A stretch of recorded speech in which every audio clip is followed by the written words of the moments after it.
Hi Roots, I'm Emily Morrison. I'm part of the teaching team here. So welcome to our service. I'm glad to virtually be with you.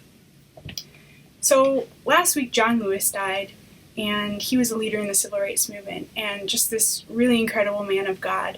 And I think that he was one of the people who most exemplified what Jesus said about loving your enemies. So I was really sad to hear that he died, and I went back to an interview that I had seen of his on the podcast called On Being, and I was listening to it, and there was a part that really stood out to me, and so I'm going to read you the quote from it.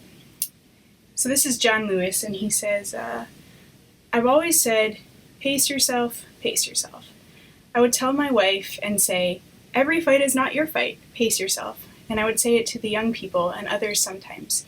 Don't get in a hurry. Our struggle is not a struggle that lasts for one day, 1 week, 1 month, or 1 year, or 1 lifetime. It is an ongoing struggle. And in the end, I knew within my own soul that it was going to be a long haul. And I believe that. You don't change the world, the society, in a few days. And it's better to be a pilot light than to be a firecracker. Because if you're a pilot light, you're going to be around. A firecracker coming along in you, just go off. You're here one moment, you're gone in the next moment. I listened to that and I just thought, wow, pilot lights, not firecrackers. Because that's essentially what's been on my mind a lot lately. George Floyd died almost exactly 2 months ago. And in the aftermath of his murder, a lot of passion flared up. But I was worried that white people like me would run out of steam too quickly when we got tired, that we would flare up, die out just as quickly as a firecracker. And I felt that what we really needed was a way to endure and to persevere, to take on the mindset of John Lewis that it's not about weeks, months, years, or even 1 lifetime, it's ongoing. And then the other thing that had been on my mind a lot was how we're all running out of steam with COVID.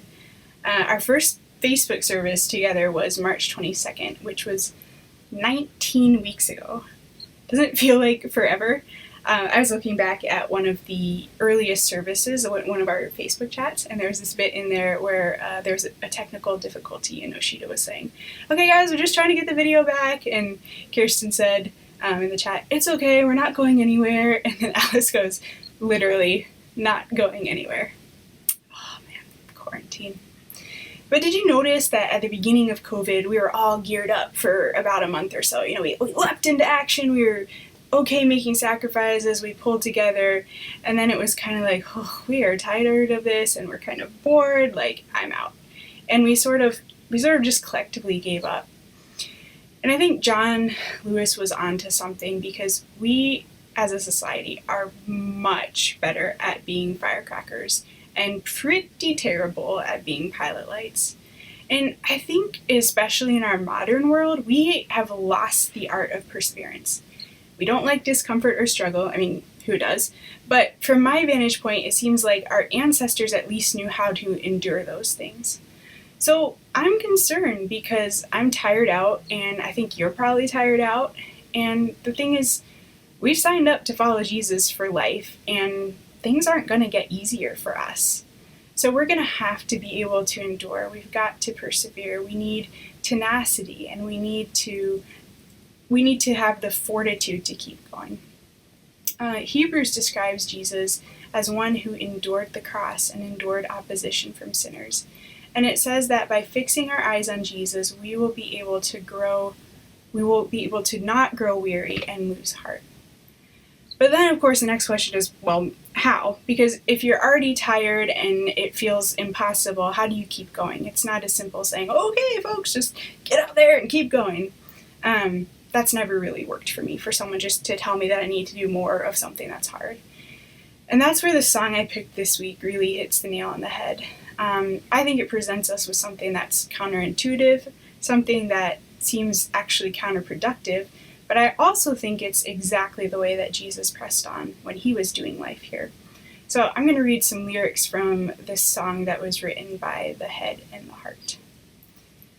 The world's just spinning a little too fast. If things don't slow down soon, we might not last. So just for the moment, let's be still. The world's not forgiving of everyone's fears. The days turn into months, the months turn into years. So just for the moment, let's be still. What's the title of the song? Let's Be Still.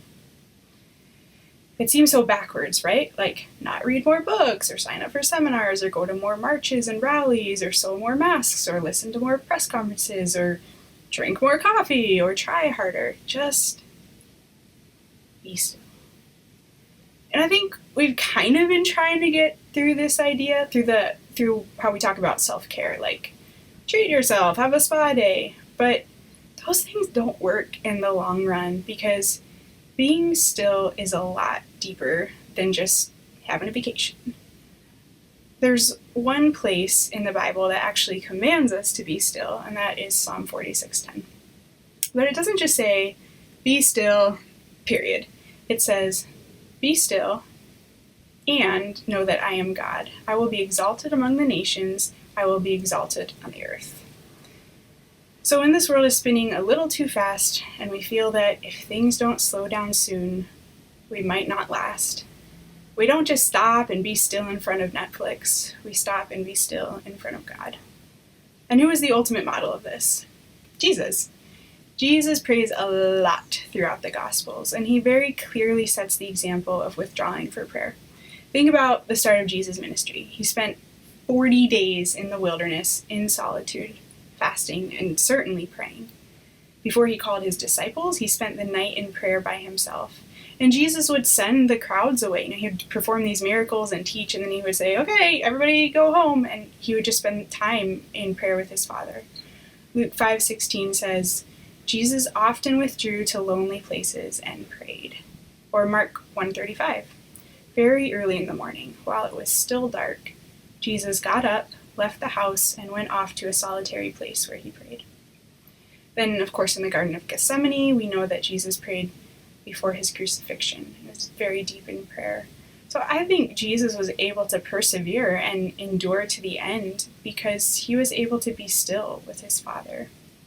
So if Jesus is our teacher and we are his students, and if our teacher thought prayer and solitude was so important, I think we also can see that it's vital for us to carry on.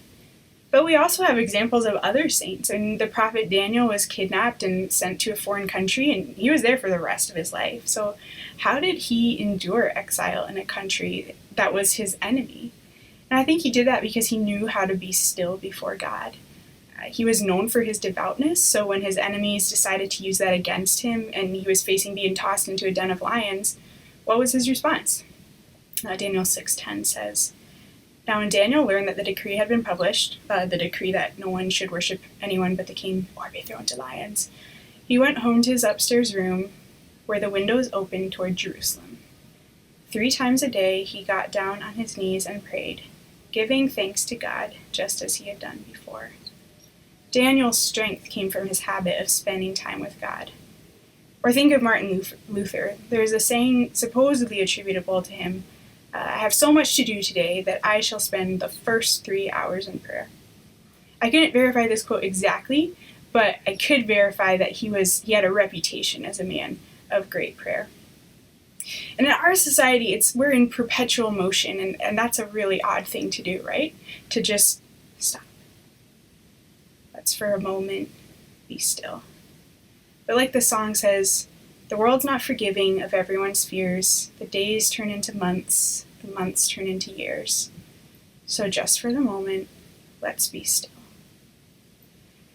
COVID has turned into months. We expect it'll turn into years. That's definitely a concern for fear and concern. But we have God our Father who is exalted among the nations, exalted over the earth. And when we sit in his presence, when we listen to him, when we withdraw from the world, he makes us strong. He renews us. He leads us by quiet waters. He restores our souls. And what was it Jesus said? Come to me, all you who are weary and burdened, and I will give you rest. Through the Spirit, we come to Jesus, we come to our Father, and in being still, we find the deep soul rest that we need to carry on. I want to add one more word before I finish that I hope will encourage you. There's this really cool thing at the beginning of the book of Revelation, and by the way, I find Revelation confusing and difficult, so I don't claim to understand it, but I think I get this part. So at the beginning, God is sending a message to 7 churches in Asia, and these churches are struggling. And in each letter, there's a challenge that God gives them, but also an encouragement. And it seems to me that the biggest encouragement, or one of the big encouragement that shows up as a theme throughout the letters, is that God is saying, hold on. So God tells the church in Ephesus, it's the first one, you have persevered and have endured hardships for my name and have not grown weary. God tells the church in Smyrna, be faithful, even to the point of death. God tells the church in Pergamum, I know where you live, where Satan has his throne. Yet you remain true to my name. You did not renounce your faith in me. God tells the church in Thyatira, I know your deeds, your love and faith, your service and perseverance. And then later on he says, I will not impose any other burden on you except to hold on what you have until I come. And God tells the church in Sardis, remember what you have received and heard, hold it fast and repent. God tells the church in Philadelphia, I know that you have little strength, yet you have kept my word and have not denied my name. And then a little bit further in that letter, you have kept my command to endure patiently. And then he says, I am coming soon. Hold on to what you have. And then in that last letter, God is talking to the church in Laodicea. And he says, to the one who is victorious, I will give the right to sit with me on my throne, just as I was victorious and sat down with my Father on his throne. Which Jesus sat down at the right hand of God after he endured the suffering. Now, maybe I'm doing that thing you're not supposed to do by picking out just little phrases and spots of verses, but the reason this stands out to me is that it seems like the words that God uses when he's talking to these churches. He says, persevere, endure, be faithful, remain true, hold on, hold fast, endure patiently. And that last one, that being victorious, you need to continue to the end. And God is encouraging them, like, hang in there. He's cheering them on. And the part that I find most moving is the message to Thyatira, where he says, I will not impose any other burden on you, except to hold on to what you have until I come. It's like Jesus is saying, I know how hard this is. Just stick it out. I'm not going to add anything else to your load. I will not impose any other burden on you except to hold on until I come. Because as we know, when Jesus tells us about the burden that we have when we follow him, he says, my yoke is easy and my burden is light. It's paradoxical, right? Because we know that in following Jesus, he straight up tells us you're going to suffer, you're going to struggle, you're going to face opposition and pain. Things are going to be hard. Like, we don't follow Jesus into some yippee-skippy life. But even in this, as we press on, as we continue through hardship, there's rest for our souls if we will come to him in our weariness and be still. So this band, the Head and the Heart, they got it right. If we're going to be pilot lights and not firecrackers, we need to be still. Just for a moment, let's be still. So this week, in the morning, before you pick up your phone, before you jump into your day or open your planner, I want to encourage you to spend some time, some moments of your morning in stillness before God. As a resource, Oshita has some breath prayers that she posts on Facebook and I think Instagram, which you could follow along with if you want, but you could create your own breath prayers. But just take that time to be still, because that's how we're going to endure. This is a tough season, Roots, and we're only at the beginning, but stand firm, hold fast, endure, persevere. Jesus says to come to him and be still, and he's coming back soon.